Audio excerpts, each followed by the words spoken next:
हम लोग लास्ट में जो परमिटिविटी के बारे में पढ़ रहे थे, कोई डाउट है किसी का? रिकॉर्डिंग देखी इसकी दोबारा? हाँ बताओ, उसको देखा दोबारा? हाँ हाँ पूछो। अगर हम लोग जैसे फोर्स अगर नेगेटिव आती है उसका मतलब रिपल्सन होता है कि अट्रैक्शन होता है?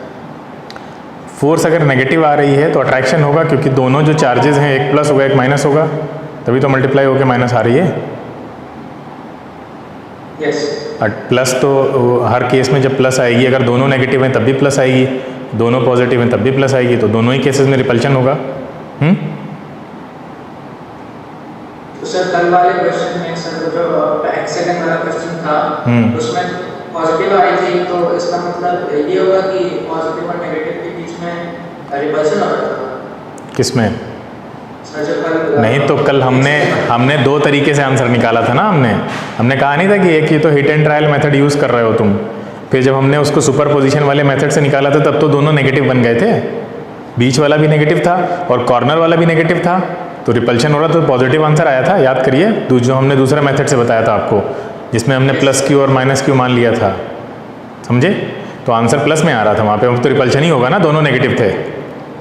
अगर आप नहीं मानेंगे तब तो आंसर नेगेटिव आ रहा था हमारा, क्योंकि तब तो अट्रैक्शन लग रहा था ना।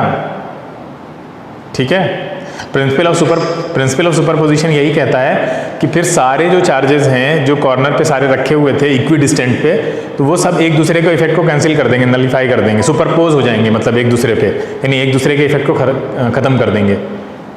ठीक है, तो आंसर उस तरह से तो गलत है ना, वो तो बताया तो हमने कल भी था। अब सही है? देखो, हाँ कल वाले जो कॉन्सेप्ट था उस पर क्वेश्चन है, करके देखो। क्वेश्चन करोगे तो थोड़ा कॉन्सेप्ट और दिमाग में बैठ जाता है। दो चार्जेस हैं Q1 Q2, उनको d डिस्टेंस पे रखा गया। ठीक है, ये रखा कहाँ है हमने? वैक्यूम में रखा है। ठीक है, वैक्यूम में रखा है, तो जो फोर्स लग रहा है वो F है। अच्छा, अब हम इस पूरे सिस्टम को उठा कर ले गए किसी लिक्विड में रख दिया हमने। ठीक है, अच्छा अब लिक्विड में रख देंगे तो जो परमिटिविटी है वो बढ़ जाएगी या कम हो जाएगी? बताओ। परमिटिविटी बढ़ जाएगी कम हो जाएगी बेटा? फिर मैं, हाँ बिल्कुल, परमिटिविटी बढ़ जाएगी। और जब परमिटिविटी बढ़ती है तो फोर्स कम हो जाता है या बढ़ जाता है? हाँ, ये थोड़ा बस इतना कंफ्यूजन नहीं रहना चाहिए। परमिटिविटी बढ़ने का मतलब ये है कि वो मीडियम अपने पार्टिकल्स को परमिशन देती है कि जाओ तुम फोर्स को बढ़ा दो या कम कर दो। क्या? कम कर दो। हाँ, बीच में हिंड्रेंस क्रिएट करो, ऑब्स्ट्रक्शन क्रिएट करो, ताकि जो अट्रैक्शन फोर्स लग रहा है वो कम हो जाए। तो अब अगर हमने लिक्विड रखा है, लिक्विड में इसको रखा, ठीक है, अब इसको इसी पूरे सिस्टम को उठा के हम लिक्विड में रख रहे हैं, कुछ भी छेड़छाड़ नहीं कर रहे हैं, डिस्टेंस भी सेम है दोनों की। ठीक है, तो जो फोर्स है, ध्यान से सुनो, लिक्विड में जब हम इस पूरे सिस्टम को रख रहे हैं तो जो फोर्स है वो F/4 हो जा रहा है, कम हो जाएगा, ऑब्वियस सी बात है। क्वेश्चन क्या पूछ रहा है? क्वेश्चन पूछ रहा है कि रिलेटिव परमिटिविटी निकालनी है आपको लिक्विड की। करिए ट्राई, देखते हैं कितने बच्चे इसमें निकाल पाते हैं। ट्राई सभी लोग करें, कितने का आंसर आएगा कोई बात नहीं, हम करवाएंगे अभी। हाँ बेटा, 4 रिलेटिव परमिटिविटी ऑफ लिक्विड 4 आ रही है। सभी की आ गई? हाँ सर एक बार फिर से रिपीट कर दीजिए। मैं ये कल थे तुम? कल क्लास में थे नहीं थे?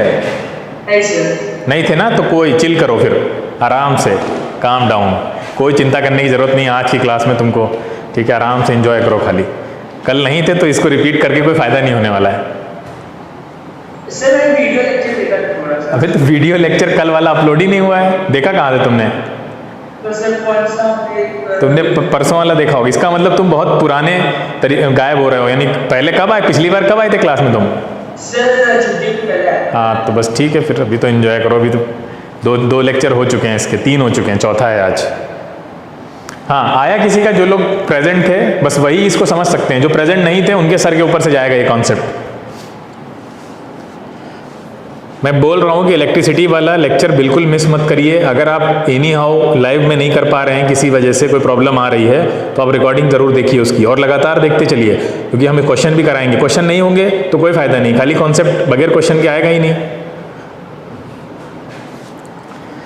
हाँ बेटा, कितना आया? किया ट्राई किसी ने? रिलेटिव परमिटिविटी ऑफ लिक्विड कैसे निकालेंगे? चलो हम कराते हैं। देखिए इसको साइड में कर देते हैं। आपको दोनों फोर्सेस दे रखे थे, दोनों फोर्सेस में दोनों की अपनी परमिटिविटीज तो आती ही हैं। 1/4 पाई एप्सिलॉन नॉट में दोनों आ जाएंगी, लिक्विड की भी आ जाएगी। अच्छा, लिक्विड वाली को कैसे लिखेंगे ये तो बताओ। उसको तो एप्सिलॉन नॉट लिखेंगे, लिक्विड वाली को क्या लिखेंगे? इसका फोर्स कितना होगा? इसका फोर्स कितना निकल के आएगा? 1/4 पाई एप्सिलॉन नॉट। यहाँ क्या आएगा? हाँ, Q1 Q2 upon D square, बिल्कुल सही। अच्छा, यहाँ वाले का बताओ। 1/4 पाई एप्सिलॉन EM, हाँ एप्सिलॉन मीडियम लिखा जाता है, ठीक है, कल बताया था। और Q1 Q2 R D square, है ना। अच्छा, कुछ नहीं करना था, सिंपल एक काम करो, डिवाइड कर दो। कर सकते हैं ना? कर दिया डिवाइड, ये गए, दोनों कट गए। यहाँ से 1/4 पाई कट गया, ये कट गया, ये तो पूरा पूरा कट गया। अब बताओ क्या बचेगा? ये 4 ऊपर चला जाएगा। हाँ, तो ये 4 ऊपर चला जाएगा और भी कुछ ऊपर जाएगा, नीचे तो 1 रहेगा यहाँ पे। इधर बताओ, इधर क्या होगा? इधर ये m ऊपर चला जाएगा, एप्सिलॉन m, और नीचे क्या बचेगा? Epsilon naught. बताओ मैंने सही लिखा, कुछ गलत किया है यहाँ? ये सही है, यही आएगा, ठीक है। अच्छा, हाँ, इसको क्या कहते हैं? कल बताया था हमने, permittivity of medium with respect to free space. Permittivity of free space है ना एप्सिलॉन नॉट। बताओ भाई, याद है? Permittivity of free space epsilon naught है, और परमिटिविटी ऑफ मीडियम यानी लिक्विड की ये क्या कहलाती है? यही कहलाती है आपकी रिलेटिव परमिटिविटी, है ना, ER, कल बताया था। तो रिलेटिव परमिटिविटी कितनी आ गई हमारे पास? यहाँ से देखो 4 आ गई, ठीक है। और कल हमने रिलेशन भी बताया था आपको, जो फोर्स होता है वो इन्वर्सली प्रोपोर्शनल होता है रिलेटिविटी के, ये परमिटिविटी के। तो अगर फोर्स आपका 1/4 हो रहा है, यहाँ दिख रहा था ना, इस क्वेश्चन को ओरली भी कर सकते थे, कुछ बच्चों ने आंसर भी दिया था स्टार्टिंग में, कि अगर फोर्स देखो 4 से F से F/4 1/4 हो गया, तो अब परमिटिविटी क्या हो जाएगी? 4 टाइम्स हो जाएगी ना भाई, इन्वर्सली प्रोपोर्शनल है ना, तो वो 4 टाइम्स हो जाएगी। अगर ये 1/4 हुआ है तो वो 4 टाइम्स चली जाएगी। भाई ये चीज़ अगर कम हो जाएगी तो ये उतने से बढ़ जाएगी ना। इन्वर्सली प्रोपोर्शनल का कॉन्सेप्ट तो यही होता है। बताओ, क्लियर है सबको? हाँ, तो ये कॉन्सेप्ट को समझना क्या मुश्किल लग रहा है? कैसा लग रहा है कि नहीं अभी नहीं पढ़ाना चाहिए, रुक जाना चाहिए? बताओ, आसान है ना, समझ में तो आ रहा होगा। हाँ हाँ बेटा, कोई कुछ कह रहा है क्या? हाँ, तो बहुत आसान है, आप रिलेट करके समझ सकते हैं, इसीलिए मैंने इसमें इंक्लूड किया इसको, ठीक है। अच्छा, एक क्वेश्चन और करें क्या इस पे? आगे चलें तो एक क्वेश्चन और है अच्छा सा। अगर हम बीच की डिस्टेंस चेंज कर देते हैं तो क्या होगा? जरा ट्राई करना इसको भी, ठीक है। 2 चार्जेस हैं Q1 Q2, ठीक है, उनके बीच की डिस्टेंस है आपकी D, ठीक है। इनको रखा है हमने वैक्यूम में एज प्रीवियस क्वेश्चन, ठीक है, वैक्यूम। अब हमने इन्हीं 2 चार्जेस को उठाकर एक लिक्विड में रख दिया, ठीक है, और साथ साथ चेंज ये किया कि इस बार हमने डिस्टेंस को हाफ कर दिया, ठीक है। ऑयल में रखा है इसको हमने, डिस्टेंस को हाफ कर दिया, ऑयल में रख दिया। पिछले वाले में क्या किया था? कुछ भी छेड़छाड़ नहीं की थी, सिर्फ मीडियम बदला था, ठीक है। अब जो फोर्स है इस केस में, फोर्स मान लो F लग रहा था अगर, तो इस केस में जो फोर्स है वो घट के हाफ हो जाता है, ठीक है। तो आपसे पूछ रहा है रिलेटिव परमिटिविटी ऑफ ऑयल। चलो भैया बताओ जल्दी से।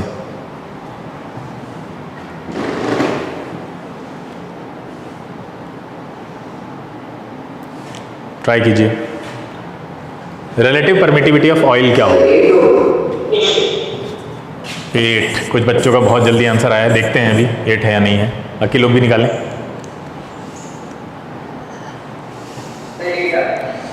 8 आ रही है।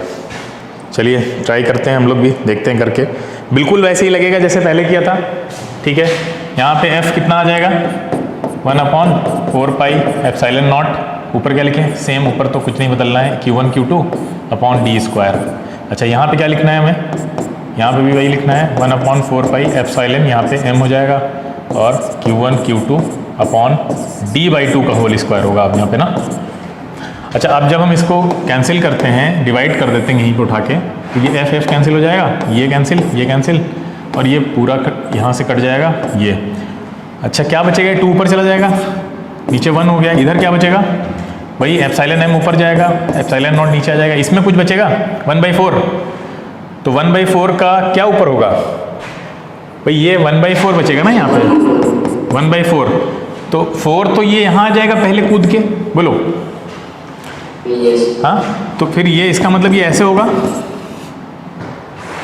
सही है ये कैलकुलेशन, बोलो बहुत बेसिक है, समझ में आया यहाँ से, ये सही किया है, सबको समझ में आया ये। अच्छा ये 4 को इधर ले आते हैं, 8 हो जाएगा, 4 2 ज़ा 8 और ये आपका बचेगा epsilon m upon epsilon naught which is equal to relative permittivity. ठीक है, तो आपका जो आंसर है वो आ गया 8, इसका मतलब 8 जिन लोगों ने निकाला उनका आंसर बिल्कुल सही है। ठीक है, तो बहुत जल्दी आप लोग सीख गए इस कॉन्सेप्ट को, अगर आप ये क्वेश्चन कर ले रहे हैं तो आपका लेवल बहुत बढ़ गया है, समझ लीजिए। ठीक है, इससे ज़्यादा बड़े लेवल के क्वेश्चन आपका नहीं पूछे जाएंगे अभी तक, जो 11-12 से पहले जो कॉम्पिटिशन्स होते हैं उसमें। ठीक है, तो इलेक्ट्रोस्टैटिक में काफ़ी अच्छे लेवल के क्वेश्चंस तक आप कर चुके हैं, काफ़ी सारी चीज़ें आप ऐसे ही सीख गए हैं जो अभी आप 12th में जब बच्चे होंगे ना उनसे भी पूछे जाके तो उनको भी कन्फ्यूजन रहता है अभी भी, इलेक्ट्रोस्टैटिक में जो पढ़ चुके हैं उनको भी, तो वो कुछ कॉन्सेप्ट जो कॉम्प्लिकेटेड है, सबसे ज़्यादा कॉम्प्लिकेटेड जो इलेक्ट्रोस्टैटिक में कॉन्सेप्ट है वो एप्सिलॉन नॉट वाला ही है। ठीक है, परमिटिविटी ऑफ मीडियम, इसको समझते समझते बहुत लोगों को कई महीने लग जाते हैं, तो ये आपको आ गया है क्योंकि आप क्वेश्चन सॉल्व कर ले रहे हैं, आपको अंदर का कॉन्सेप्ट पता चल गया है कि आखिर परमिटिविटी होती क्या है। ठीक है, क्यों यूज़ होती है और क्यों पिक्चर में आती है। ठीक है, चलिए अच्छा आगे चलते हैं हम लोग। हाँ ठीक है, सेंड कर देंगे। अब एक चीज़ और डिस्कस करनी थी कि आप सब जानते हैं, हमने इससे पहले पिछले स्लाइड में क्वेश्चन किए थे कल वाले टर्न पे, कि वहाँ पे इक्विलिब्रियम का कॉन्सेप्ट आ रहा था ना एक, कि चार्जेस 2 रखे हुए थे और बीच में आपने एक तीसरा चार्ज रख दिया और वो इक्विलिब्रियम में होगा। बताओ, याद है कल एक क्वेश्चन किया था इस तरह का? हाँ, तो आप सब लोग ने इक्विलिब्रियम पढ़े हैं, आईसीएससी वालों ने तो पढ़े हैं, सीबीएसई वालों ने नहीं पढ़े। आईसीएससी वालों ने कहाँ पढ़े हैं इक्विलिब्रियम, याद है? इक्विलिब्रियम हमने कहाँ पढ़ा, इसी साल पढ़ा है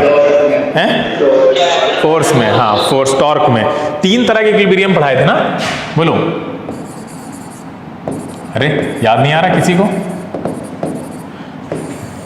कितनी तरह के पढ़ाए थे हैं? स्टैटिक, तीसरा कौन सा था? 3 पढ़ाए थे, हाँ न्यूट्रल। ठीक है, न्यूट्रल। ठीक है, यही 3 तरह के इक्विलिब्रियम इलेक्ट्रोस्टैटिक में भी होते हैं। ठीक है, मतलब इलेक्ट्रोस्टैटिक में चार्जेस के बीच में स्टैटिक इक्विलिब्रियम क्या कहलाएगा, यानी ऐसा कोई चार्ज रखा हुआ है, सपोज करिए एक ये 2 चार्ज यहाँ पे रखे हुए हैं, ये Q और ये Q, बीच में एक Q चार्ज रखा हुआ है। तो ये चार्ज स्टैटिक इक्विलिब्रियम में कब होगा, जब इस चार्ज को आप ज़रा सा इधर की तरफ पुश करिए और ये चार्ज वापस से ज़रा सा इधर की तरफ जाए और जैसे ही आप फोर्स हटाएं वैसे कूद के फिर आ जाए यहाँ पे, यानी थोड़ा सा आपने यहाँ पे भेजा, यहाँ चला गया और थोड़ी देर के बाद वापस अपनी पोजीशन को रीगेन कर गया। ठीक है, तो वो स्टैटिक इक्विलिब्रियम है। दूसरा क्या है, डायनेमिक इक्विलिब्रियम। डायनेमिक का मतलब क्या हुआ? डायनेमिक का मतलब क्या है, जैसे कि मान लीजिए एक चार्ज यहाँ पे रखा है बीच में ये, और ये 2 चार्जेस इधर रखे हुए हैं। इस चार्ज को आपने उठाया, ठीक है, इस चार्ज को आपने उठाया और उठा के थोड़ा यहाँ रख दिया। बताओ ये चार्ज किस डायरेक्शन में जाएगा? बोलिए। कहीं पर नहीं जाएगा। स्ट्रेट मतलब किधर?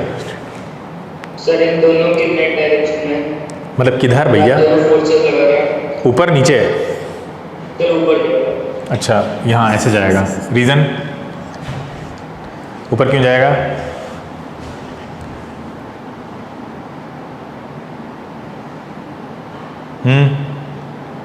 ऊपर क्यों जाएगा?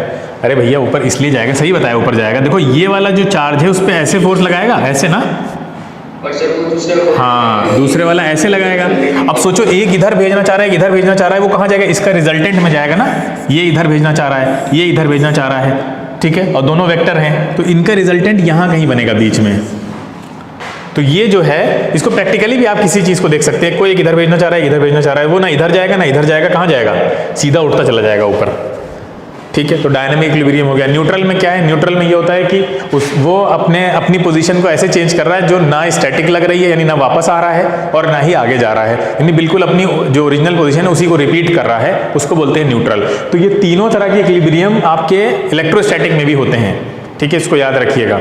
ठीक है, डायनामिक में, अब इक्विलिब्रियम में एक मेन चीज़ है जो याद रखने वाली है, क्या है, इक्विलिब्रियम में क्या होता है, बता चुके हैं, एक्सेलरेशन जो होता है वो 0 होता है, और उसका रीज़न ये है कि एफ नेट क्या होता है, 0 होता है।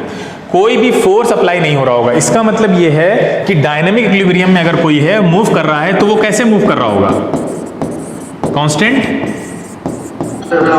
यस, कांस्टेंट वेलोसिटी का मतलब वेलोसिटी में चेंज हो रहा होगा ना,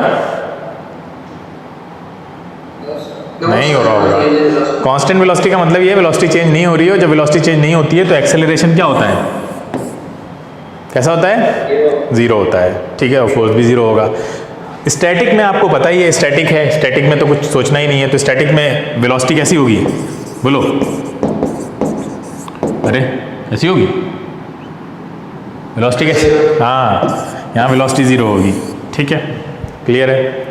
तो डायनामिक जो होगा वो कांस्टेंट वेलोसिटी वाला होगा और यहाँ वेलोसिटी आपकी 0 होगी। जैसे आपसे क्वेश्चन पूछा जाता है कि एक सिक्का है, उस सिक्के को हमने ऊपर से गिराया, ध्यान से सुनो, एक सिक्का है, चल उसको हमने ऐसे ऊपर से गिराया, ठीक है, मेरे पास है नहीं अभी, यहाँ पे दिखाते अभी तुमको करके, ऐसे गिराया हमने, वो सिक्का एयर में था कुछ टाइम तक, उसके बाद वो एक बीकर में गिरा। आपसे पूछा जा रहा है, बताइए बीकर में उसका एक्सेलरेशन कितना होगा, क्या आंसर होगा, कितने एक्सेलरेशन से मूव कर रहा होगा जो पानी में गिरा।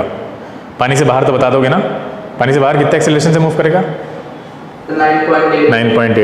9.8 मीटर पर सेकेंड स्क्वायर। का मतलब ये है कि हर सेकेंड उसकी वेलोसिटी कितने से इंक्रीज कर रही है, 9.8 से। हाँ, लेकिन पानी के अंदर जाने के बाद क्या हुआ, पानी के अंदर जाने के, हाँ, पानी के अंदर जाने के बाद क्या हुआ कि वो कांस्टेंट वेलोसिटी से मूव करता है। मतलब ये हुआ कि अपोजिट डायरेक्शन में कोई ना कोई फोर्स ऐसा काम करता है जो उसके एक्सेलरेशन को कैंसिल आउट कर देता है ना, उसके एक्सेलरेशन को कैंसिल आउट कर देता है। कौन सा acceleration, acceleration due to gravity, उसको कैंसिल आउट कर रहा है। और वो क्या है, उसको विस्कस ड्रैग बोलते हैं हम लोग, जो लिक्विड भी लगाते हैं और एयर भी लगाता है। जैसे अगर आप ऊपर से नीचे आ रहे हैं, ठीक है, जब वो ऊपर से नीचे आ रहे होते हैं, मतलब कूद कर नहीं, सीढ़ियों से नीचे उतर कर, स्टेयर्स से, तो आप एक्सेलरेशन ड्यू टू ग्रेविटी के इफेक्ट में फ्री फॉल कर रहे होते हैं क्या, नहीं, ठीक है। हाँ, हम क्या कर रहे होते हैं, हम फ्री फॉल नहीं कर रहे होते हैं, हम उस एक्सेलरेशन ड्यू टू ग्रेविटी के अपोजिटली कुछ ना कुछ काम कर रहे होते हैं।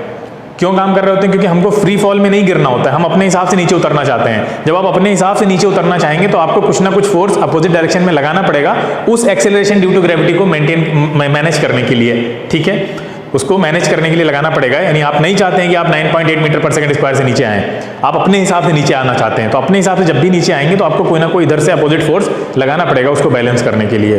तो नीचे की तरफ से जब भी काम किया जाएगा तो या तो एक्सेलरेशन ड्यू टू ग्रेविटी कम हो जाएगा और या तो 0 हो जाएगा। जब 0 हो जाएगा तो उस केस में जो बॉडी है वो कांस्टेंट वेलोसिटी से नीचे आएगी, ठीक है।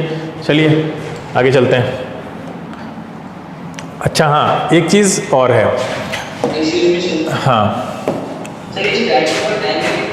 चार्ज की पोजीशन पे डिटरमाइन करेगी कि अगर दोनों चार्ज क्यू चार्जेस सेंटर में तो स्टैटिक में रहेगा और या ऊपर या नीचे तो डायनामिक में रहेगा। हाँ, सेंटर में ही होगा तभी कहीं ना कहीं। अगर पोजीशन नहीं डिटरमाइन होगी तो फिर आप कैसे पता लगाएंगे कि वो वाकई में स्टैटिक है या नहीं है, क्योंकि दोनों साइड का फोर्स, अगर किसी भी साइड का फोर्स बड़ा हो गया तो फिर वो स्टैटिक इक्विलिब्रियम को छोड़ देगा कहीं ना कहीं। देखिए, हमने आपको बताया था कि जो एलिमेंट ऐसे होते हैं जिनके आउटर मोस्ट शेल में 1 इलेक्ट्रॉन होता है, 2 होते हैं या 3 होते हैं, वो अपना क्या करते हैं, एटम से इलेक्ट्रॉन बाहर निकल जाते हैं, है ना। देखो, जो इलेक्ट्रिसिटी की जर्नी थी अभी तक हम लोग जहाँ भी पहुँचे हैं उस जर्नी में, जो स्टैटिक इलेक्ट्रिसिटी थी वो तो शुरू से पहले दिन से आपने सुना होगा उसकी कहानी। क्या नाम है उनका, अरे नाम लो, एम्बर वाला, हमने बताया भी था आपको। एम्बर जो अपनी बिल्ली के फर पे एम्बर रब करते थे, क्या नाम उनका, थैलिस ऑफ मिलाइटस, ठीक है, वहाँ से स्टार्ट हुई। तो उनको वहाँ से लगा कि जो है कुछ शॉक लगा, तो उनको पता चला कि हाँ कुछ कहीं ना कहीं इलेक्ट्रिसिटी जैसा कुछ होता है। स्टैटिक इलेक्ट्रिसिटी थी वो। स्टैटिक इलेक्ट्रिसिटी का मतलब ये होता है कि जो शॉक होता है आपका, ठीक है, जो शॉक होता है या स्पार्क होता है वो बहुत थोड़े टाइम के लिए होगा। जितना चार्ज एक्यूमुलेट होगा फिर वो चार्जेस एक दूसरे के कॉन्टैक्ट में आएंगे तो स्पार्क प्रोड्यूस करेंगे और खत्म हो जाएंगे, क्योंकि थोड़ा चार्ज होता है वो। तो स्पार्क जो है वो लॉन्ग लास्टिंग नहीं होता है, बहुत थोड़े टाइम के लिए होता है और फिर वो खत्म हो जाता है। तो ये इलेक्ट्रिसिटी के बारे में तो लोग जानते थे, लेकिन इस इलेक्ट्रिसिटी को एक कॉन्टिन्यूअस कैसे बनाएं कि वो स्पार्क जो है वो लगातार रहे, ताकि तो हम उससे बल्ब जला पाएं, ठीक है, बल्ब जला पाएं, कंप्यूटर चला पाएं, टीवी चला पाएं, पंखे चला पाएं। ये सारे काम आप कब कर सकते हैं? जब वो एनर्जी, जब वो स्पार्क जो है वो कॉन्टिन्यूअस हो, वो खत्म ही ना हो, ठीक है। तो इसके लिए लोग मतलब कहीं ना कहीं परेशान थे और सोचते थे कि जो आसमान बिजली चमकती है उसमें काफ़ी ज़्यादा पावर होती है, अगर हम उसको कहीं ना कहीं स्टोर कर लें तो हम कहीं ना कहीं ये स्पार्क में इसको लॉन्ग लास्टिंग बना सकते हैं, ठीक है। इससे ज़्यादा देर तक इलेक्ट्रिसिटी या स्पार्क को लंबे टाइम तक प्रोड्यूस कर सकते हैं। तो ऐसे ही लोग एक्सपेरिमेंट चल रहे थे, सोच रहे थे। तो सबसे पहले लोगों को जो इसका आइडिया मिला वो एक फ़िश थी, उसका नाम था टॉर्पीडो फिश। टॉर्पीडो फिश लोगों को करंट मारती थी जब लोग उसके पास जाते थे, तो वो भी लॉन्ग लास्टिंग था, ऐसा नहीं था कि वो थोड़ी देर के लिए ख़त्म हो गया। और इसी तरह से सबसे पहले इसके ऊपर मतलब एक एक्सपेरिमेंट हो रहा था, और वो एक्सपेरिमेंट जो है वो आपका एक साइंटिस्ट थे, इटालियन साइंटिस्ट थे, यूजी गैल्वानी, ये एक्सपेरिमेंट कर रहे थे। ये क्या कर रहे थे? मेंढक, इन्होंने एक मेंढक बनाया और उस मेंढक की स्पाइनल कॉर्ड में एक मतलब वायर लगाया और एक उसके मसल में लगाया, और जैसे ही ऐसा किया तो वो जो मेंढक था, मतलब वो डाइसेक्टेड मेंढक था, डाइसेक्शन करने के बाद ऐसा कर रहे थे। तो जब उसकी स्पाइनल कॉर्ड में उन्होंने लगाया और दूसरा उसके मसल में लगाया, तो जो उसकी लेग थी वो ट्विच करने लगी, यानी ऊपर नीचे हिलने लगी, उसके अंदर हरकत होने लगी। तो उनको मतलब, और वो कहीं ना कहीं थोड़ा सा लॉन्ग लास्टिंग भी था, तो उनको बड़ी सक्सेस, मतलब उनको लगा कि यार हमने डिस्कवर कर लिया है कि इलेक्ट्रिसिटी कहाँ है और हम उसको कैसे यूज़ कर सकते हैं। तो वहाँ से फिर बैटरी के बारे में लोगों ने सोचना शुरू किया। भाई लोगों ने लोगों को जब पता चला कि ये यूजी गैल्वानी ऐसी बातें कर रहे हैं कि एनिमल टिश्यू में इलेक्ट्रिसिटी होती है, तो उतने टाइम के एक बहुत फेमस एक और साइंटिस्ट थे जिनका नाम था वोल्टा, एलेसेंड्रा वोल्टा। तो एलेसेंड्रा वोल्टा ने क्या किया कि उनको गलत साबित करने के लिए एक बैटरी बनाई, ठीक है, उसका एनिमेशन हम देखेंगे। तो एलेसेंड्रा वोल्टा ने एक बैटरी बनाई और उस बैटरी से उन्होंने कैसे बनाई ये भी बताएंगे। उस बैटरी से उन्होंने वही काम करके दिखाया जो वो उस वायर की हेल्प से कर रहे थे, मतलब यूजी गैल्वानी, यानी मेंढक की स्पाइनल कॉर्ड में लगाया एक वायर और दूसरा वहाँ पे लगाया, और ये दिखाया कि वो लंबे टाइम तक के लिए उसमें ट्विचिंग होती रही, यानी कहीं ना कहीं वो एक स्टोरिंग डिवाइस उन्होंने बना ली थी। और फिर आगे चल के हैम्फ्री डेवी ने क्या किया, उस तरह की बहुत सारी बैटरीज बनाई, मतलब उसको भी देखेंगे हम लोग। एक जार, लेडन जार बनाया था। लेडन जार के बारे में हम लोग आपको लास्ट ईयर भी बता चुके हैं कि लेडन जार क्या था। सबसे पहला जार ऐसा था जिसमें इलेक्ट्रिसिटी को स्टोर किया गया था, ठीक है। तो वो एक लेडन शहर है आपका, कहाँ, किस कंट्री में था याद है? लेडन शहर किस कंट्री में था? नेदरलैंड में, हाँ, नेदरलैंड में एक शहर था लेडन, वहाँ पे ये एक्सपेरिमेंट होते, इसलिए उस जार का नाम भी लेडन जार पड़ गया, जिसमें सबसे पहले इलेक्ट्रिसिटी को स्टोर करके रखा गया था। तो हैम्फ्री डेवी ने क्या किया, उस तरह के बहुत से लेडन जार को एक पास इकट्ठा किया और उससे वायर कनेक्ट करके स्पार्क प्रोड्यूस किया, और वो काफ़ी लंबा चला था। तो कहने का मतलब ये है, कोर आइडिया ये है समझने का कि अगर हम इस स्पार्क को लॉन्ग लास्टिंग नहीं बना पाए तो हमारे कोई काम की नहीं है। हम इससे, इस एनर्जी से, जो इलेक्ट्रिकल एनर्जी है, इसका यूज़ नहीं कर सकते हम, ठीक है। इसको घरों में लाइटनिंग पर्पज से हम यूज़ नहीं कर सकते, ठीक है। तो ये चीज़ जब लोगों ने देखा कि स्टोरिंग डिवाइस अगर हम नहीं बनाएंगे तो ये काम नहीं हो सकता है। हमने आपको बताया था कि जो एटम होते हैं, एटम के बाहर ये देखिए इस तरह से ये एटम है, ठीक है। कॉपर मान लीजिए, कॉपर का वायर है, और ये कॉपर के वायर में ये बहुत सारे एटम हैं आपके, ठीक है। और इन एटम में क्या है, यहाँ पे ये सब क्या है? फ्री इलेक्ट्रॉन है, ठीक है, हाँ। अच्छा, अब ये हमने बताया था फ्री इलेक्ट्रॉन है, एनर्जेटिक है, ये इधर उधर डायरेक्शन में भागते रहते हैं ऐसे, ये देखिए, ठीक है। इस तरह से ये इधर उधर भागते रहते हैं, ठीक है। तो इन इलेक्ट्रॉन्स के अंदर एनर्जी है। तो क्या अगर हम इस वायर से कोई बल्ब को कनेक्ट कर दें तो वो जलना चाहिए? बोलो, एनर्जी है इलेक्ट्रॉन्स के पास, बल्ब जलना चाहिए वायर से अगर कनेक्ट करें, क्या कहते हो, जलना चाहिए?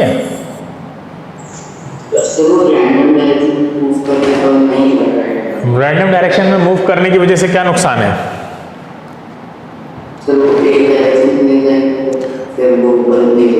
तो रैंडम डायरेक्शन में मूव करने का नुकसान ये है कि एक डायरेक्शन में नहीं है, ये तो कोई बात नहीं हुई, मतलब वो एक डायरेक्शन में नहीं है तो रैंडम में मूव करने की वजह से क्या नुकसान है जो हमें बल्ब नहीं जलाने दे रहा है यहाँ पे, कोई बताएगा?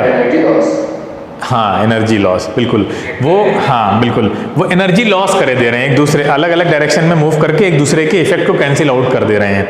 अगर हमको इन इलेक्ट्रॉन्स की एनर्जी का फायदा उठाना है तो हमको इनको एक डायरेक्शन में मूव कराना पड़ेगा, ठीक है। और एक डायरेक्शन में मूव कराने के लिए आप क्या कर सकते हैं, कुछ ऐसी चीजें यहाँ पे लगाइए जो जिससे इन लोगों को लालच हो, कुछ पैसे वैसे दीजिए इनको तो ये भाग कर आए। अब इलेक्ट्रॉन को किसका लालच है बताइए, इलेक्ट्रॉन किधर भागेंगे? प्रोटॉन, मतलब पॉजिटिव चार्ज की तरफ। अगर हम यहाँ पे कुछ पॉजिटिव चार्ज की प्लेट लगा दें जिसमें खाली पॉजिटिव चार्ज हो, अच्छा खाली पॉजिटिव चार्ज की प्लेट लाना आसान है ना, आपको पता है चार्जिंग कैसे करते हैं, इसको कैसे चार्ज करेंगे? कल हमने इसीलिए पूछा था, 3 मेथड्स होते हैं चार्जिंग के, उसी को अप्लाई, हाँ इसको कैसे चार्ज करके लाएंगे बताइए? अच्छा कैसे चार्ज करके लाएंगे इसको, कहाँ से, कौन से मेथड से कैसे करेंगे, बोलो, अरे बोलो भाई, कैसे करेंगे चार्ज? हाँ कैसे, इंडक्शन से कैसे?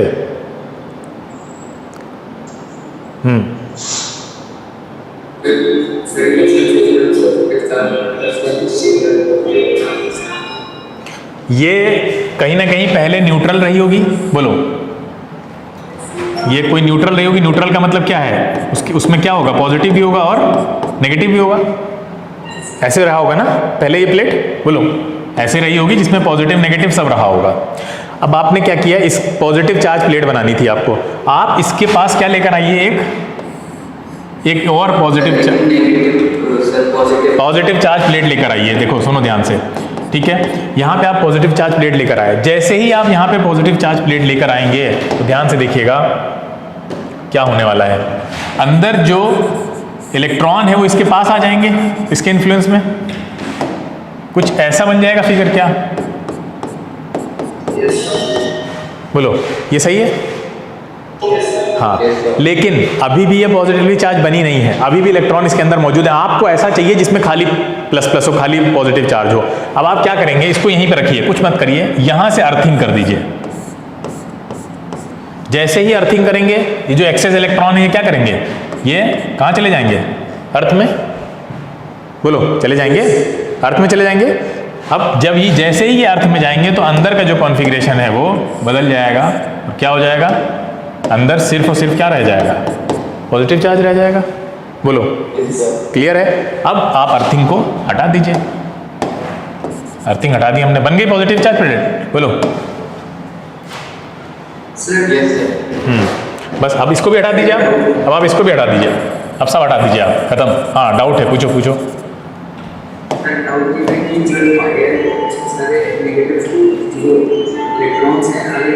आवाज़ तुम्हारी बहुत ज़्यादा गूंज रही है, हाँ आवाज़ मतलब डबल डबल आवाज़ें आ रही पीछे से, पूछो पूछो।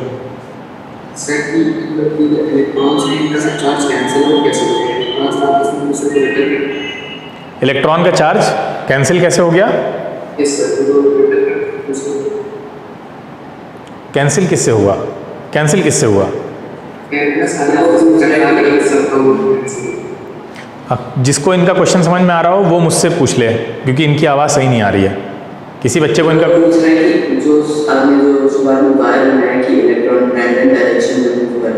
हाँ करने के बाद वो एक दूसरे का वो एनर्जी का चार्ज वो न्यूट्रल कैसे, न्यूट्रल नहीं कर रहे हैं, खत्म कर रहे हैं लड़के। हमने कहाँ न्यूट्रल कर रहे हैं, खत्म कर रहे हैं।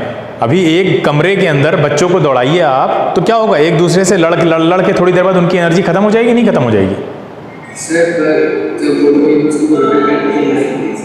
हैं?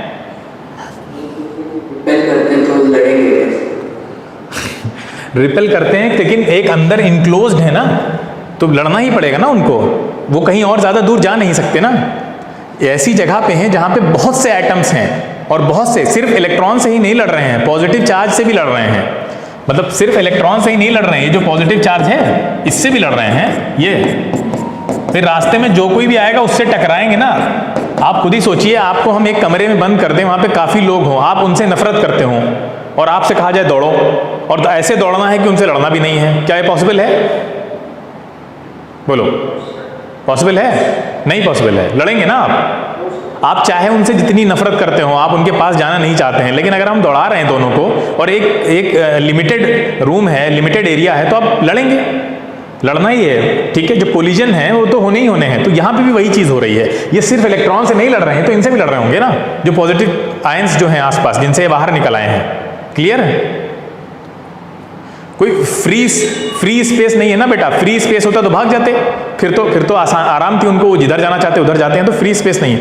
अच्छा, ये समझ में आया ना ये कैसे चार्ज किया प्लेट को?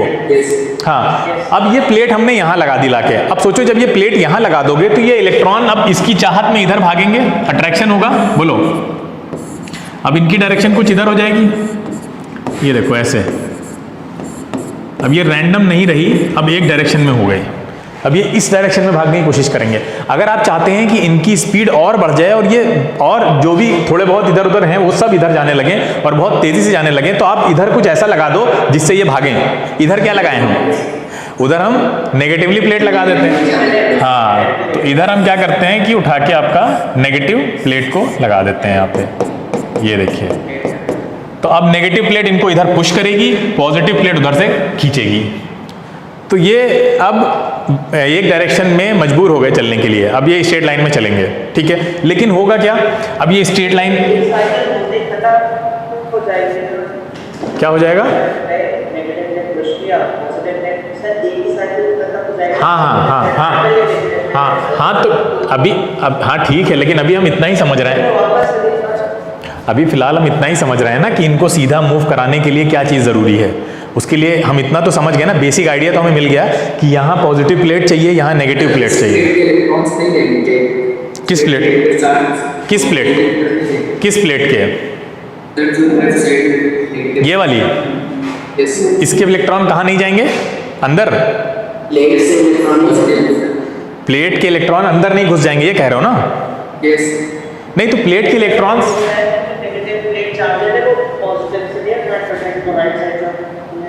हाँ, तो ये नहीं अट्रैक्ट होंगे, लेकिन ये पूरा सर्कुलर लूप बना है ना। तो सर्कुलर लूप में ये चीज चलती रहेगी जब तक यहाँ पे पॉजिटिव चार्ज रहेगा हमारे पास। जैसे ही ये लोग इधर जाएंगे, और बिल्कुल जाएंगे, जाने के बाद यहाँ के पॉजिटिव चार्ज को क्या कर देंगे? सोचो, न्यूट्रलाइज कर देंगे। हाँ, तो ये जैसे ही यहाँ पहुंच के इसको न्यूट्रलाइज करेंगे, ये जो मूवमेंट का इफेक्ट है वो खत्म हो जाएगा। फिर से उतनी ही देर के लिए होगा जितनी देर के लिए यहाँ पे पॉजिटिव चार्ज बना रहता है, या ये कह सकते हैं पॉजिटिव और ये नेगेटिव बना रहता है, ठीक है। As soon as this diminishes, तो इफेक्ट जो है वो कैंसिल आउट हो जाएगा। मतलब अब ये हमारे कोई काम का फिर नहीं रहा, फिर ये रैंडम मोशन करना स्टार्ट कर देंगे। अब आपको फिर एक प्लेट यहाँ पे चाहिए, फिर एक प्लेट यहाँ पे चाहिए, यानी आपको कॉन्टिन्यूअसली यहाँ पे एक पॉजिटिव चार्ज का एक्यूमुलेशन चाहिए और यहाँ पे नेगेटिव चार्ज का एक्यूमुलेशन चाहिए, तभी आप लगातार एनर्जी हासिल कर सकते हैं। इतनी बात समझ में आ रही है? तो जब ये एनर्जी इधर से जाएगी तो रास्ते में बल्ब मिल गया इनको, तो बल्ब क्या करेगा? बल्ब के अंदर से इलेक्ट्रॉन निकलेंगे तो बल्ब क्या करेगा? ग्लो करेगा, ठीक है। वही एनर्जी है जो हम इधर से यूज कर लेते हैं। अब ये जो पॉजिटिव चार्ज का कलेक्शन है और जो नेगेटिव चार्ज का कलेक्शन है, ये लगातार बना रहे। जैसे कोयले वाली ट्रेन होती है ना, तो वो कोयले से चल रही है, तो अगर आप कोयला लगातार डालते रहेंगे तो ट्रेन चलती रहेगी।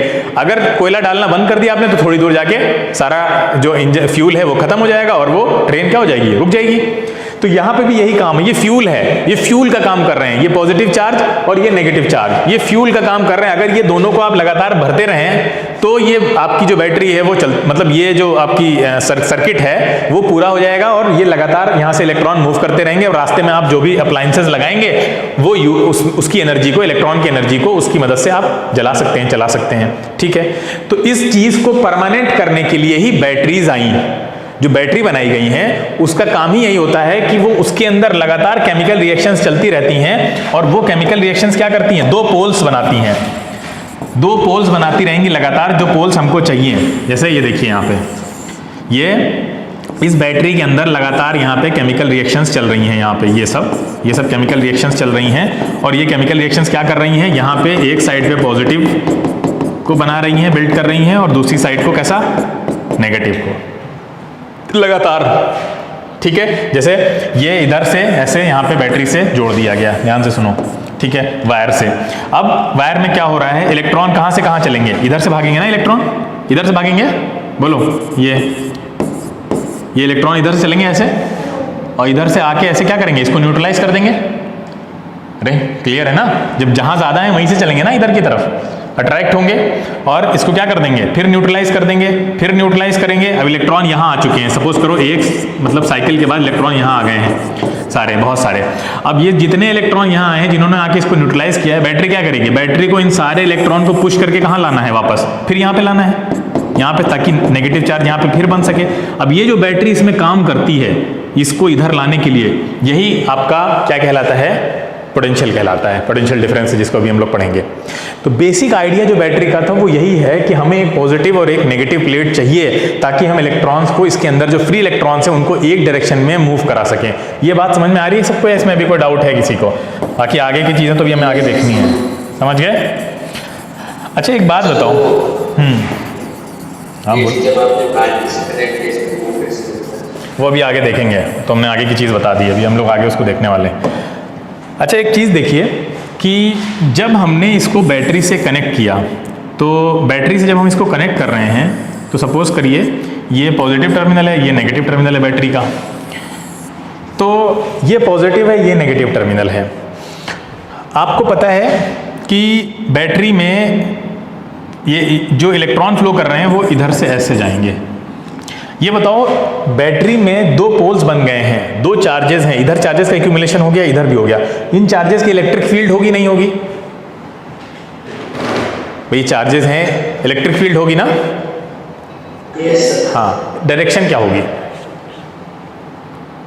इलेक्ट्रिक फील्ड की डायरेक्शन क्या होगी? अब फील्ड लाइन का कॉन्सेप्ट में इलेक्ट्रिक फील्ड की डायरेक्शन क्या होगी, पॉजिटिव से नेगेटिव, ये होगी ना, ये होगी? यस। सोच के बताओ। Yes sir. क्या इलेक्ट्रिक फील्ड की डायरेक्शन यही होगी, है ना? ये इलेक्ट्रिक फील्ड की डायरेक्शन होगी, बिल्कुल सही है, पॉजिटिव से नेगेटिव की तरफ। बैटरी के अंदर अपोजिट डायरेक्शन में इलेक्ट्रिक फील्ड बनेगी, क्या लगता है? चलो अच्छा अभी आगे देखेंगे, परेशान मत होइए। तो अभी हमें देखना है इलेक्ट्रिक पोटेंशियल के बारे में। चलो, इलेक्ट्रिक पोटेंशियल में सबसे इंपॉर्टेंट रोल कौन प्ले कर रहा है आपका, वो है बैटरी, ठीक है? तो पहले उसी को देखते हैं। अब जैसे भी हमने बताया था आपको कि वायर को अगर आप बल्ब से कनेक्ट करते हैं तो बल्ब क्यों नहीं जल रहा है, उसका सिंपल रीज़न ये है, क्या है रीज़न? क्योंकि इलेक्ट्रॉन रैंडम डायरेक्शन में मूव कर रहे हैं, ठीक है? तो उसके लिए हमें क्या चाहिए होगा, सेल चाहिए होगा, ठीक है? तो अब हमने सेल लगाया, जैसे ही हम सेल लगाते हैं और ये बल्ब ग्लो करने लगता है, तो सेल में ऐसा क्या होता है, सेल करता क्या है, जो आपका जो वायर के अंदर जो पहले इलेक्ट्रॉन फ्लो कर रहे थे उनसे हम कोई फ़ायदा नहीं उठा पा रहे थे, लेकिन अब वही इलेक्ट्रॉन की एनर्जी से हम बल्ब को जला ले रहे हैं। अब देखिए यहाँ पे दो प्लेट्स हैं आपके सामने रखी हैं, देखिए जब भी हमने पॉजिटिव और नेगेटिव प्लेट्स बताई थी, ये देखिए दो प्लेट्स हैं ए एंड बी, ठीक है? एक पॉजिटिवली चार्ज है, दूसरी कैसी है बताइए, ये प्लस क्यू चार्ज हो गया, मतलब मान लीजिए इसका सबका मिला के, और ये नेगेटिव प्लेस हो गई आपकी। अब नेगेटिव टू पॉजिटिव प्लेट्स को अगर आप किसी वायर से कनेक्ट करेंगे तो क्या होने वाला है, यहाँ पे देखिए इसी तरह से किया था ना हमने, ये बीच में दिख रहा है, वायर से कनेक्ट कर दिया इसको। अब जब आपने वायर से इसको कनेक्ट कर दिया तो वायर के अंदर जो फ्री इलेक्ट्रॉन है वो किधर से किधर मूव करेंगे, बी से ए की तरफ, ठीक है? बी से ए की तरफ मूव करेंगे, ठीक है? नेचुरल टेंडेंसी क्या होती है किसी ऑब्जेक्ट की, किसी ऑब्जेक्ट की नेचुरल टेंडेंसी क्या होती है, अरे किसी ऑब्जेक्ट की नेचुरल टेंडेंसी क्या होती है, क्या करना चाहिए उसको, चार्ज रहना चाहता है या न्यूट्रल? न्यूट्रल रहना चाहता है। तो जो इलेक्ट्रॉन दौड़ रहे हैं वो अपने आप को न्यूट्रलाइज करने की कोशिश में दौड़ रहे हैं ना, हाँ ठीक है? तो वो न्यूट्रल रहना चाह रहा है, तो ये बेसिक चीज़ याद रखिए। तो इलेक्ट्रॉन आप किधर से किधर चलने जा रहे हैं, नेगेटिव टू पॉजिटिव, और पॉजिटिव चार्ज किधर मूव करेगा, पॉजिटिव टू नेगेटिव, ठीक है? हालांकि पॉजिटिव चार्ज तो मूव नहीं करता है, तो सिर्फ वायर में इलेक्ट्रॉन ही कंडक्ट करते हैं, ठीक है? तो कौन मूव करेगा, सिर्फ और सिर्फ इलेक्ट्रॉन मूव करेंगे, और वो भी नेगेटिव से पॉजिटिव की तरफ मूव करेंगे। तो करंट कहाँ से कहाँ फ्लो हो रही है, करंट को हम फिर भी उल्टा मानते हैं ना, करंट को मानते हैं पॉजिटिव प्लेट से कहाँ फ्लो करेगी, नेगेटिव प्लेट की तरफ। ये तो क्लियर है ना सबको? करंट को अपोजिट डायरेक्शन में माना जाता है, यानी इलेक्ट्रॉन जिधर फ्लो हो रहे हैं उस डायरेक्शन को करंट की डायरेक्शन नहीं मानते हैं, उसके पीछे पूरी कहानी है। ये कहानी हम आपको कल सुनाएंगे, तो कल के सेशन में काफ़ी हिस्टोरिकल चीज़ें रहेंगी। बेंजामिन फ्रैंकलिन की वजह से जो गड़बड़ हुई थी पहले, पहले के टाइम पे, वो अभी तक हम लोग उसको चल रहे हैं लेकर, तो उसका रीज़न भी देंगे आपको। हाँ, कन्वेंशनल करंट का जो कॉन्सेप्ट है वो बताएंगे आपको। तो ये समझ में आ गया आपको कि इलेक्ट्रॉन एक डायरेक्शन में फ्लो करता है, उसकी वजह से करंट कॉन्स्टिट्यूट होती है, लेकिन करंट की डायरेक्शन को फिर भी इलेक्ट्रॉन की डायरेक्शन नहीं माना जाता है, उसको इलेक्ट्रॉन की अपोजिट डायरेक्शन में लिया जाता है। ठीक है, तो करंट देखो इधर से इस साइड में मूव करेगी, इलेक्ट्रॉन बी से ए, करंट ए से बी। ठीक है, तो ये रही आपकी बैटरी। अब बैटरी कैसे काम करती है, जल्दी। कैसी चीजें पॉसिबल नहीं है? अरे ये भी बताएंगे जब समझ में आएगा, अभी नहीं, कल देखना, कल तक रुक जाओ, इस वाले कॉन्सेप्ट को कल क्लियर करते हैं। हाँ सर, पॉजिटिव और नेगेटिव चार्ज जुड़ते हैं तो ये न्यूट्रल कैसे होगा? जैसे एटम्स में अगर इलेक्ट्रॉन प्रोटॉन इक्वल हो रहे हैं, यहाँ तो चार्जेस की बात होगी ना। हाँ, तो क्या अगर पॉजिटिव और नेगेटिव चार्जेस अगर मिल रहे हैं तो वो न्यूट्रल हो जाएगा?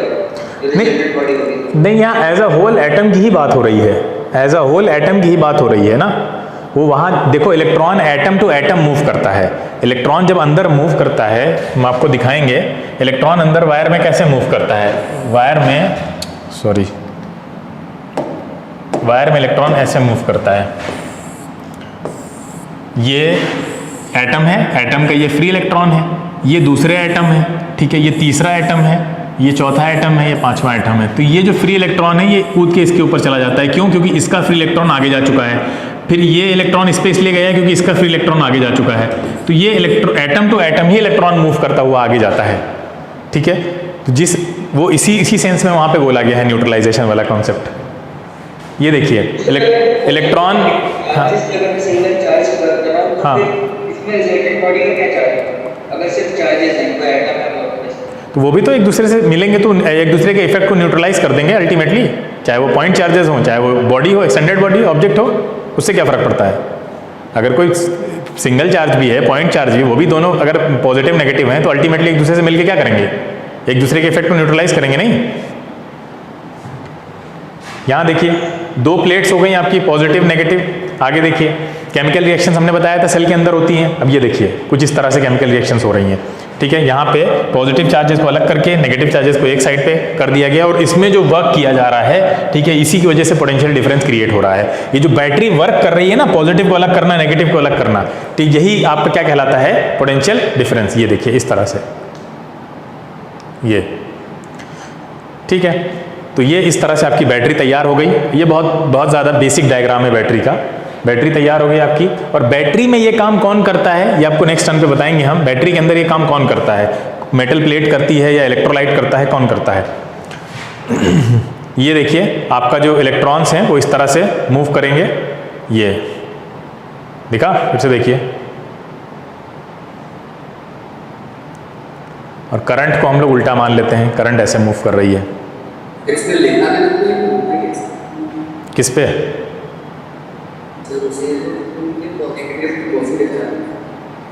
किसमें नेगेटिव टू पॉजिटिव जा रहा है। नहीं, इसमें करंट की डायरेक्शन को दिखाया गया था, पॉजिटिव टू नेगेटिव। वोल्टेज क्या होता है, वोल्टेज क्या है, वोल्टेज वही पोटेंशियल डिफरेंस है दो पॉइंट, कंडक्टिंग वायर में दो पॉइंट्स के बीच में। कंडक्टिंग वायर में जो दो पॉइंट्स बन गए हैं ना, एक पॉजिटिव एक नेगेटिव, उनके बीच का जो डिफरेंस है उसको पोटेंशियल डिफरेंस बोल रहे हैं हम लोग। ठीक है, तो पोटेंशियल डिफरेंस क्या है, पोटेंशियल आपका जो चार्ज की डिपोजिशन हो रही है उसका मेजर होता है। चार्ज की डिपोजिशन क्या हो रही है कि कितना इधर पॉजिटिव चार्ज जमा हो गया है और कितना उधर नेगेटिव चार्ज जमा हो गया है। और आपको पता है पॉजिटिव चार्ज को हमेशा से पॉजिटिव माना जाता था, क्यों, तो फिलोसफिकल सेंस में माना जाता था। तो इसलिए जहाँ पे पॉजिटिव चार्ज ज़्यादा है उसको हाई पोटेंशियल बोला गया, और जहाँ पे नेगेटिव चार्ज ज़्यादा है उसको क्या बोला गया, लो पोटेंशियल बोला गया। तो जब नेगेटिव चार्ज ज़्यादा इकट्ठा हो जाता है तो उस पॉइंट को लो पोटेंशियल पॉइंट बोलते हैं, और जो पॉजिटिव चार्ज जहाँ ज़्यादा जमा हो जाता है उसको हाई पोटेंशियल बोलते हैं, और इनके बीच की गैपिंग को पोटेंशियल डिफरेंस बोलेंगे। ठीक है, दोनों पोटेंशियल्स के बीच का डिफरेंस। जैसे यहाँ देखिए, अगर यहाँ पे पॉजिटिव चार्ज ज़्यादा है तो यहाँ पे कौन सा चार्ज कम है, कौन सा चार्ज कम है, यहाँ पे नेगेटिव चार्ज कम है। हाँ, और अगर यहाँ पे देखिए पॉजिटिव चार्ज कम है तो यहाँ कौन सा चार्ज ज़्यादा है, नेगेटिव चार्ज ज़्यादा है। क्लियर है। इसी तरह से यहाँ पे देखिए, तो पॉजिटिव को हाई पोटेंशियल माना जा रहा है, तो अगर कहीं पे पॉजिटिव की कमी है तो वो वाला पॉइंट कैसा होगा, लो पोटेंशियल का पॉइंट। ठीक है, तो ये पॉइंट लो पोटेंशियल है क्योंकि यहाँ पे पॉजिटिव कम है और ज़्यादा क्या है, नेगेटिव ज़्यादा होगा, और दूसरा पॉइंट में पॉजिटिव ज़्यादा है तो वो हाई पोटेंशियल का पॉइंट है। यहाँ पे देखिए, तो ये पॉइंट आपका कंपैरेटिवली ही, ये दोनों में देखिए कौन हाई पोटेंशियल है कौन लो पोटेंशियल है। ये वाला आपका कैसा है, ये वाला अगर ए बी मान लें इसको, तो ए वाला क्या है, लो पोटेंशियल, हाई पोटेंशियल, हाँ, क्योंकि नेगेटिव चार्ज यहाँ पे क्या है, कम है। हाँ, जहाँ पे नेगेटिव चार्ज ज़्यादा होगा वो लो पोटेंशियल है, और जहाँ पे नेगेटिव चार्ज कम होगा वो हाई पोटेंशियल है। ठीक है, तो ये देखिए नेगेटिव चार्ज कम डिनोट कर रहा है हाई पोटेंशियल को, और ये लो पोटेंशियल है आपका अगर नेगेटिव चार्ज ज़्यादा है। तो देखिए बैटरी में भी इसको हाई पोटेंशियल बोल रहे हैं क्योंकि यहाँ पॉजिटिव ज़्यादा है नेगेटिव कम है, और यहाँ पे नेगेटिव ज़्यादा है पॉजिटिव कम है, इसलिए इसको लो पोटेंशियल बोल रहे हैं। ठीक है, तो जो करंट है वो कहाँ से कहाँ फ्लो करेगी, वो हाई से लो फ्लो करेगी, और इलेक्ट्रॉन कहाँ से कहाँ फ्लो करेंगे, लो टू हाई मूव करेंगे। ठीक है, ये गलत लिखा हुआ है यहाँ पे, ये लो पोटेंशियल होगा, ये इलेक्ट्रॉन लो से हाई की तरफ मूव करेंगे। ठीक है, ये लो पोटेंशियल है, इलेक्ट्रॉन आपके मूव करेंगे लो टू हाई, और करंट मूव करेगी उसकी अपोजिट डायरेक्शन में माना हुआ है उन्होंने, तो वो हाई टू लो। अब ये शुरू से चला रहा है कन्वेंशनल करंट समझ लीजिए। ठीक है, क्लियर है बेटा। ये देखिए, ये आपकी ये करंट मूव करी और बल्ब ग्लो हो गया। तो क्या क्या देख लिया हमने, चलो अब इसको छोड़ते हैं नेक्स्ट टर्न के लिए।